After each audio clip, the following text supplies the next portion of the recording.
Unpopular opinion, but Unpopular opinion.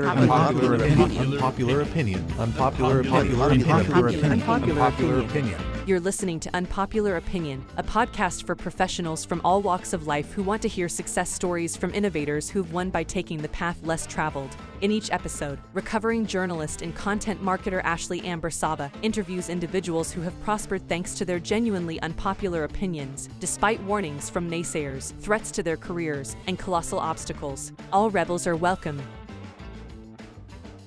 Hey, welcome to Unpopular Opinion. I am your host, Ashley Amber Saba, and this episode is brought to you by my friends at Audience Ops. Audience Ops is a done-for-you, content-led growth agency that offers blog posts, case studies, and full-service podcast production for professionals looking to launch a podcast like this one. Today, I'm joined by my friend, Yamane Melhart.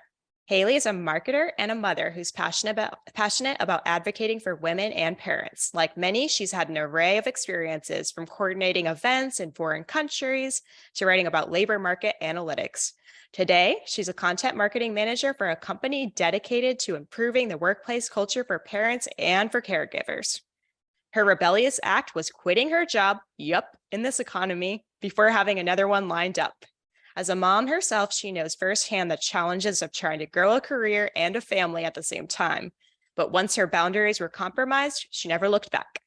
Haley, welcome to the show. Thanks for having me. Your unpopular opinion is that you don't think professionals should always have to have another job lined up before quitting their current job. After you returned from maternity leave, you were faced with a toxic work environment where you were typecasted as the struggling new mom. We've all been there. This led to boundaries being crossed, like your flexible working hours and micromanagement happening. And you finally said, enough is enough. And you placed all bets on you, which led you to be an unapologetic job seeker, which I love how you phrase that. You've landed a role that allows you to prioritize being a mom and to contribute to something that you're actually passionate about. Can you walk me through that? Yeah, absolutely. So this might be my longest answer for this whole episode, right? But it's because it's the most substantial. First of all, I'm very aware of how privileged I was to be able to quit my job, continue living my life, and not have another one lined up. You and I can probably think of a lot of people who, if they had that luxury, they would have done the same thing yesterday, right? But I want to make it clear, my decision to quit didn't come easily or without a lot of sacrifices. It wasn't a matter of me having a partner who made so much money that it was no object, right? There was a lot of conversation that went into that decision, and we had to consult our financial advisor. We had to shift personal home buying goals and timelines like that, and just get really honest about what it would feel like to live without that added income. But to your point, what makes me rebellious in that way, and ultimately very proud of that decision, is that I decided to take this leap of faith and put full confidence behind the idea that I did have valuable skills and experiences worth offering. Because ironically, the job that I left was centered around empowering women, and specifically moms who were looking to re-enter the workforce. A very normal part of my job was to look moms in the eyes and say, I believe in the skills you have to offer, lean into what you've learned as a mother. Any employer would be lucky to have you and your tenacity on their team. So when I became a mom myself, it's like this sense of confidence was awakened, and I was having to tell myself that advice. And it's not that being a mom changed me in that way. It's just that it empowered me and made me firmer in what my boundaries were, what my non-negotiables were. And I just decided, you know what, I have zero tolerance or time or energy for anything that was no longer serving me. Wow, that must have been a big decision for you to have to talk through with your family. Yes, it was. It was kind of funny because the generational differences were obvious and comical right away when I had told them. For example, my spouse and my friends and my siblings immediately so supportive, so understanding. my parents, they were kind of like, okay, like a little bit nervous, a little bit concerned. They're like, we trust you, you got this, but also what? And then like my grandparents were just downright confused. Like who would leave a job without another opportunity lined up, ready to go?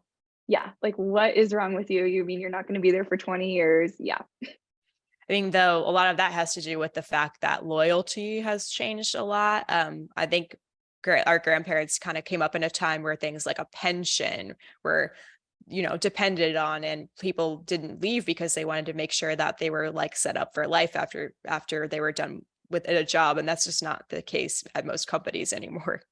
Exactly. Can you kind of catch everybody up on your background and your work history so we could get a better picture of just you and how you got to where you are now? Yes.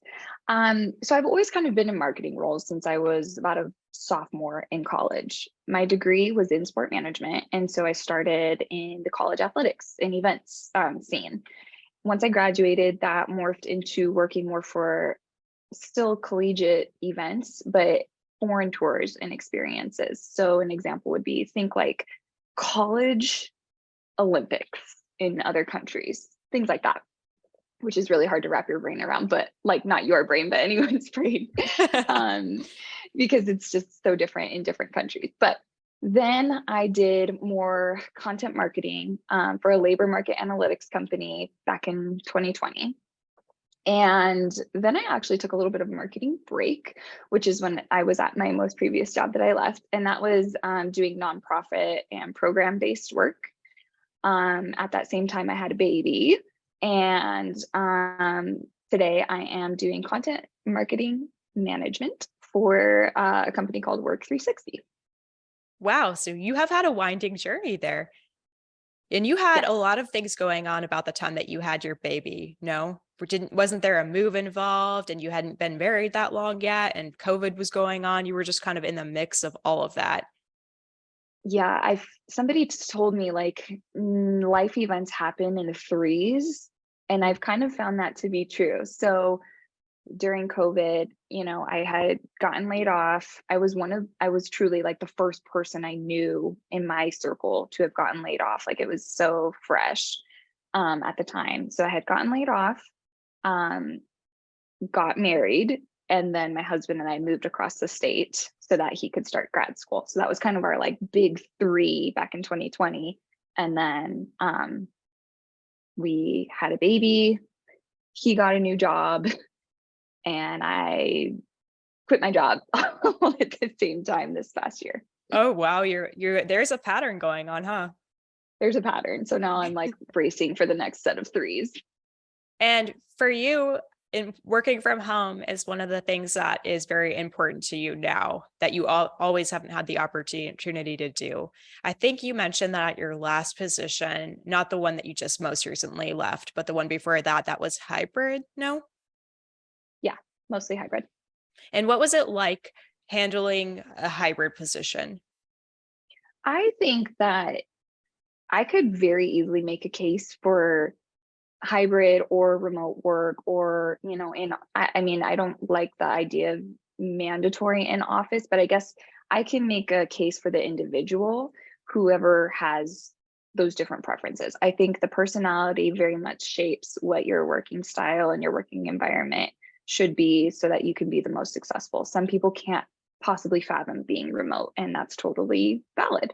My experience in the hybrid environment, I enjoyed it, but not as much as the remote environment, because at the end of the day, I still felt so overwhelmed by the amount of things that I could have kept going in my home life while I was working. A classic example is like if there's an all staff company meeting where it's like, everyone's off camera and you got your AirPods in, those are the moments where I really try to take advantage of like, okay, keep laundry going, keep dishes running, feed the baby, like walk the dog. These are things that I don't consider luxuries. They just have to happen to make my life function and to make me a less stressed out human being. I absolutely loathe packing lunches and preparing those every day and taking them to work. So the fact that that could be removed from my plate every day, that adds to my like quality of work life. Your quality of like life balance overall too.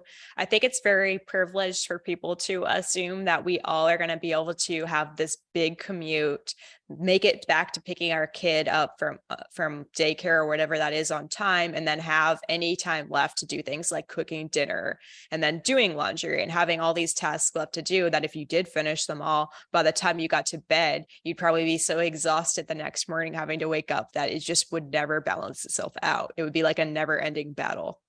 Absolutely. And I think a lot of people talk about, well, you can't give people too much flexibility because then you're going to forfeit a sense of productivity. And I'm like, I'm sorry, as a new mom, watch what I can do with a 2-hour nap window. I will show you productivity like you've never seen before in an office. Oh, no, moms can get more done when the kid is down for a nap than like any employee that I've ever met. 100%. So I want to talk a little bit relating back to your last job, but this is about bridge burning. And people mention all the time that we should not burn bridges and we need to be very careful how we give feedback to employers or just how we even talk about the things that we've been through. What is your take on that? Burn it all down. No.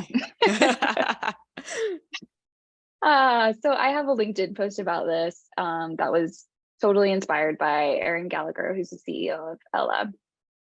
Basically, she explains how this whole concept of burning bridges can be compared to not talking about compensation. It's this strategy, it's part of a bigger system that's designed to silence the individual or the employee who are the person who's negatively impacted by that system, so that the employers and those who remain on top and benefit from that system can still stay in control. And all of that is masked as advice to not burn bridges. But really, my take is simple. Why would I want to protect a bridge and preserve that for people I'd never want to interact with again, or those that mistreated me? It just doesn't really make sense. I'm completely on board with that. I think that we do put too much power on people in power to not. It's almost like you can let bad things continue carrying on after you leave if you never bring them up. And I know that there is a lot of controversy on exit interviews, for example. They tell you don't be too transparent during an exit interview, because then if they go back and do an employer check one day, then your employer is just going to talk bad about you the whole time. But like, I don't know, do we even give those employer names as reference checks in the end? Like, I don't think I would. Exactly. And you can still have a positive reference from a contact who wasn't a direct person that you had that issue with, right? From a job experience. I'm still extremely close to some of my former colleagues, and they would absolutely be my first references, not because we developed a personal relationship, but because they could very eloquently and most truthfully speak to what type of employee I was, because they're the people you were closest to. Yeah. What kind of advice would you give new parents who are now open to work, whether that is not by choice or they got laid off? You've just been in this market, you've kind of come out with a job now, but what kind of things did you notice going on and what kind of advice would you give? I would say the first piece of advice would be to be so gracious and kind with yourself, because you just did this incredibly amazing, phenomenal thing in bringing life or deciding to raise a human and bring them into your life. And that work alone is the most wholesome contribution and version of work you could ever bring to society, truly. And that's hard to remember when you're in the thick of it and you see everyone else doing these things and starting companies while on maternity leave or whatever. The whole comparison thing can go on and on and on. But really trying to just be gracious and pause and remember, this is work. I am working. It's important and it's impactful is key.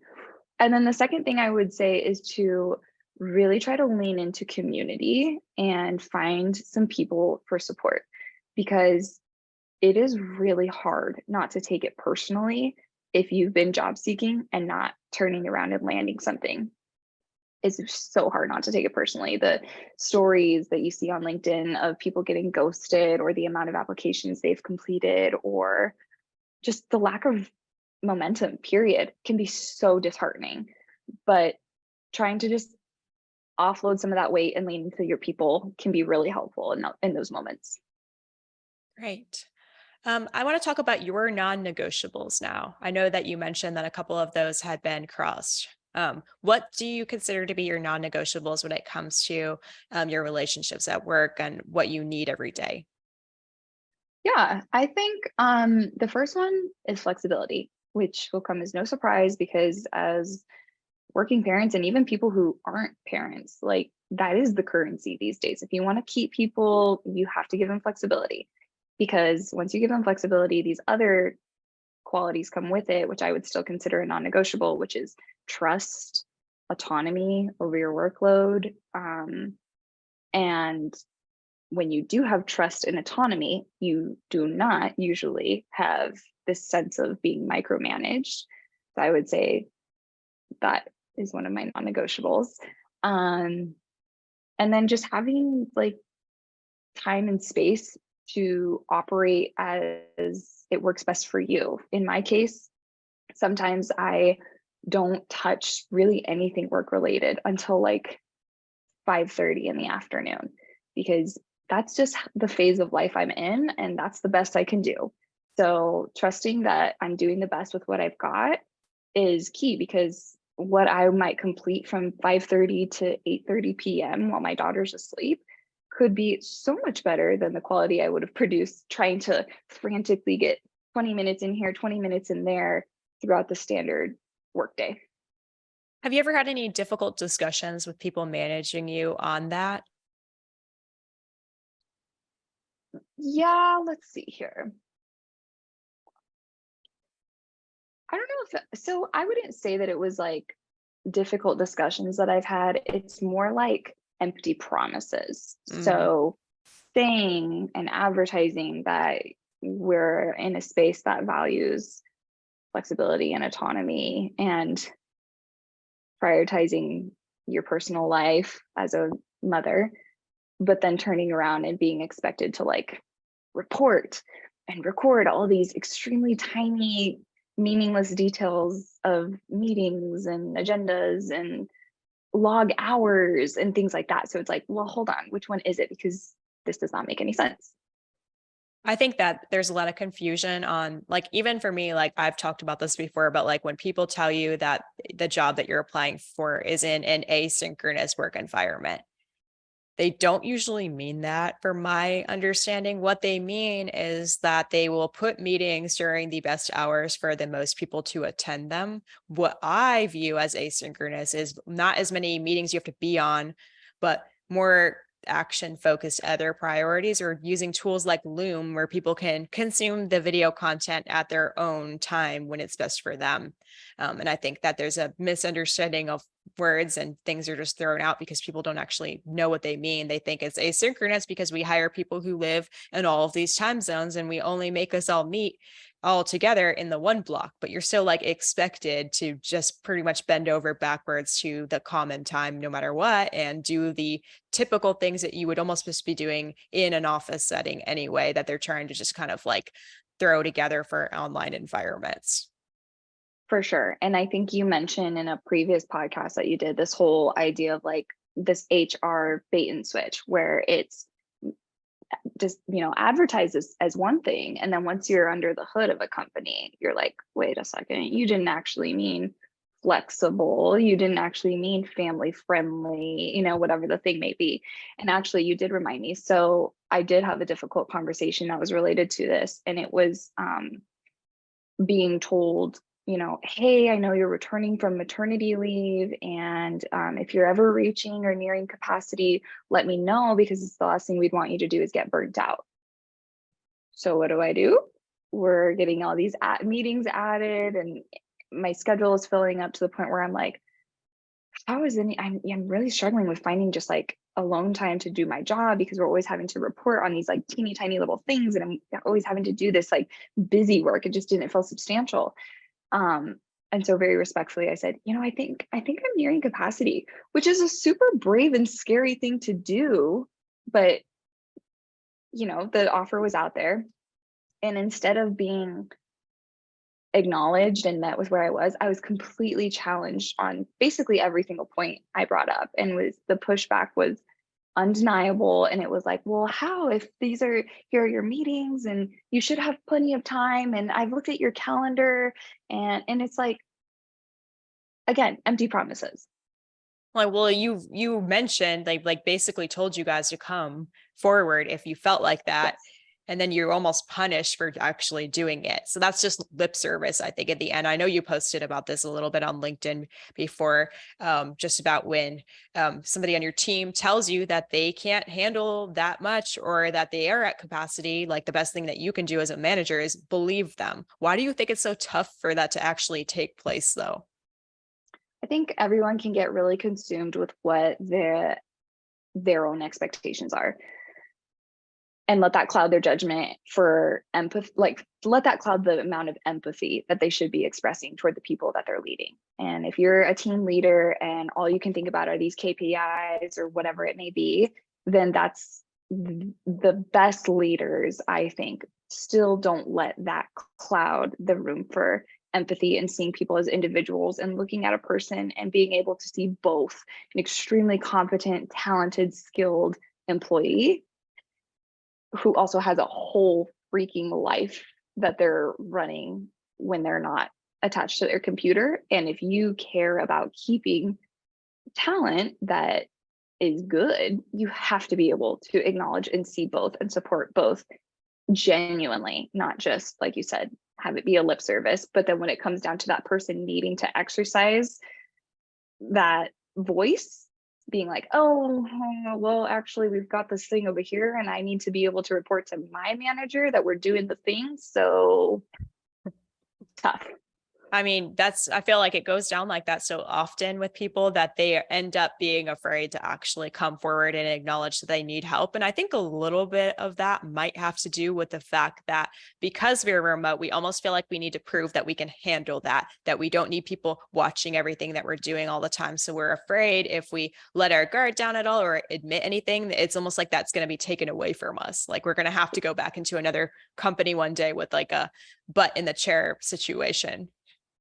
Yes. And that's actually a topic I'm like kind of diving into researching right now to potentially write about, is how once you add the intensity of the job market right now and how scared people are to put any added target or attention on their roles with these layoffs happening left and right, people are just suffering in silence. Amen. Mm-hmm. So what do you think you will tell your daughter one day about your experience leaving for higher grounds? I think that I will tell my daughter that I did something that felt at the time very scary and very unsure, but ultimately, when you lean into your own skills and experiences and your worth so wholeheartedly, it empowers you, and it like makes you bolder and more confident. And that's the type of person that I want to be bringing to my home, my workplace, my friends, my family, all the spaces that I'm in. I want to be honest and authentic to myself and respect myself first. And that in the grand scheme of life, it wasn't that scary and it wasn't that big of a deal to just advocate for myself and do what I felt in my gut was right. And so I hope that she takes away that she can take up as much space in any room or job or work environment as she wants, as long as she trusts her gut and is true to herself and can just trust the process that life will just kind of work itself out.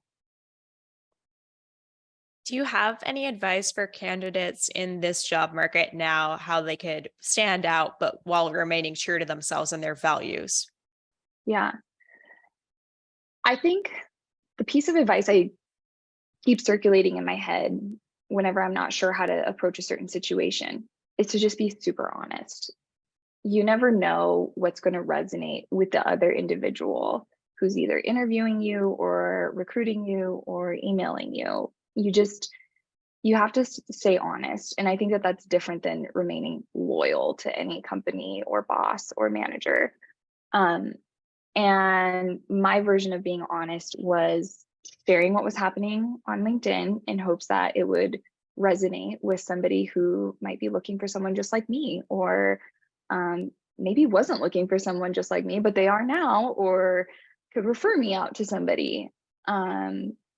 And I know that that's hard, especially when people are job seeking under the radar, right? Because that's very real too. You can't just be like, I'm looking for a job when you're still employed necessarily.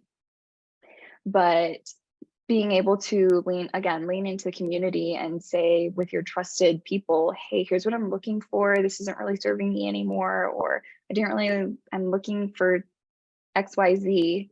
And then trusting that they'll put out those good introductions and vibes out in your on your behalf. So yeah, just being honest. You mentioned in a LinkedIn post that you're passionate about having an accountability buddy. How do you find one and what quality should they have? Like, who's your accountability buddy now? Yeah. So the person that I wrote that post about was actually a former coworker of the role that I left. And her version of accountability, it wasn't accountability for work, right? Because it's like, we're all adults, no one needs to be micromanaged, but it's accountability for advocating for yourself and showing up for yourself like you would for anyone else. Because it's very easy to give your friend or your coworker the pep talk that they need and hype them up. But then when you're in that exact scenario, it's so easy to dismiss everything and be like, no, but I can't wait, or I'll take anything, or oh, maybe I don't deserve salary at this level of compensation, or whatever. So finding somebody that can hold you accountable for being confident and for advocating for yourself. My accountability partner, I would say first and foremost, is my husband. He's totally like my biggest hype, my biggest supporter. And he also works from home. So it makes sense that he sees the interactions that I'm dealing with on a daily basis. He sees how hard I work. He sees my output. But then after that, I've made it my goal with my last role to invest more in the personal side of work relationships and not just keep things surface level, not just reach out when you need something. And that alone has made for some of the strongest references that I know I could lean on in any given moment as I continue navigating the professional workspace. It's different when you get to know people as an entire human being instead of just somebody who checks off a box at your job. Definitely. What a concept, right? I know. So I've liked to ask everybody who's come on the show to debunk a quote unquote unpopular opinion that they're finding on their LinkedIn feed, their Twitter feed, Instagram, wherever it might be. Do you have anything in mind? It's super relevant to what this whole conversation has been about. Sort of not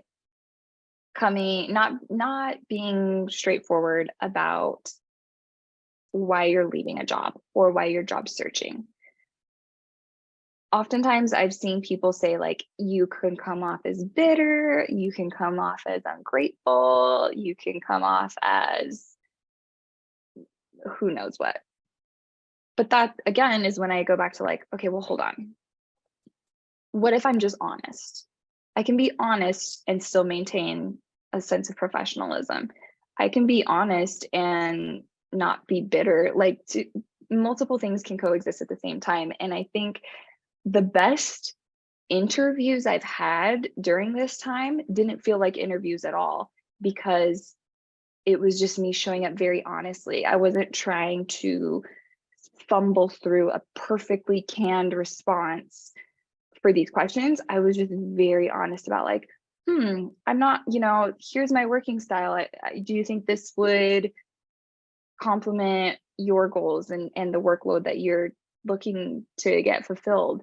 Or, I have a 9-month-old right now, so I really need something that would allow me to work these hours or that hours. Or, yeah, it's just not realistic for me to be in 5 hours of meetings every week. It's just not, So just being honest. And again, that's what I think resonates with people most. Perfect. All right, Haley, where can people go if they want to find more of you? Yeah, I'm on LinkedIn. Mostly LinkedIn, really. Yeah. Yeah. All right. Well, everybody go follow Haley on LinkedIn. Her profile will be in the show notes if you need to click on it, but I bet you'll be catching it on my LinkedIn feed as well. So thank you again for coming on the show today and talking candidly about this very important and relevant topic, especially for now, what's going on in the job economy. I know everybody probably appreciates your take on this. And if you haven't been here yet, it's likely that you will be one day. And I'm glad that you were able to kind of give people a heads up and advice on what they should do next. So thank you again for your time.